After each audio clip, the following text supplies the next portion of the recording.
Are you tired of always being broke? Broke like a keyboard full of missing keys, or the feeling of your wallet always feeling lighter than a feather?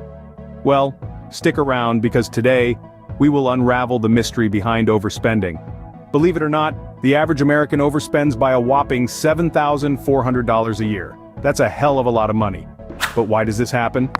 Psychologically speaking, several factors come into play. Well, there's emotional shopping. Have you ever found yourself buying something you don't need, just because you're feeling a bit low? Then there's the scarcity effect, that compelling urge to buy something because it's limited edition, about to run out or on sale. Social influence and the desire for status also play a significant role.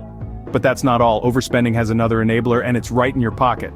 The plastic card that promises convenience can often lead us into the overspending trap. Yes, credit cards, these seemingly harmless little pieces of plastic, have a knack for making us feel as if we have unlimited resources at our fingertips. They grant us the power to spend without the immediate pain of parting with our hard-earned cash. This is where the psychology comes in. When we use physical cash, we see the money leave our hands, and it's a visible reminder of where our broke-ass financial boundaries begin. But with credit cards, this boundary becomes blurred. Credit cards create an illusion of endlessness, tricking our brains into believing we can afford more than we really can. Furthermore, the ease and convenience of credit cards often make us overlook the fact that we're accumulating debt with every swipe. This is the double-edged sword of credit card usage. It offers us freedom and convenience on one hand, but on the other, it can lead us down the path of financial missteps and overspending. Now that you know the traps, are you ready for some smart solutions? Getting out of the overspending cycle might seem tricky, but with a few clever strategies, you can master your money. Let's dive right into them. First, consider making a list before you go shopping. This helps you focus on what you need, rather than what catches your eye. It's a simple, yet effective way to curb impulse buying. Second, think over your purchases for 48 hours before buying. This cool-off period allows you to evaluate whether you really need the item or if it's just a spur-of-the-moment desire.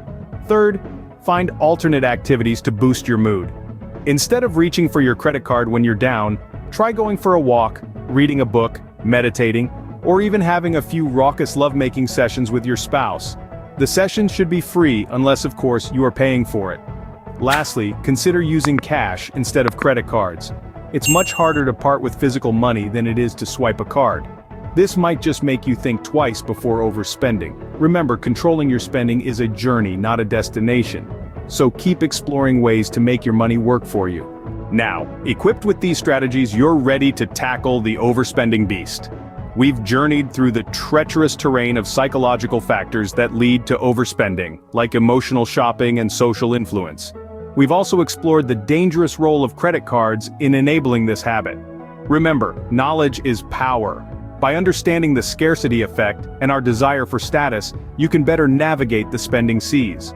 To control spending, don't forget to make a list before shopping, giving thought to purchases before buying, finding alternate activities to boost mood, and opting for cash over credit cards. Armed with this wisdom, you're no longer a passive victim to overspending but an active player in shaping your financial future. How do you plan to apply these strategies to your life? Share your thoughts in the comments below, and don't forget to like, comment, and subscribe for more insightful content.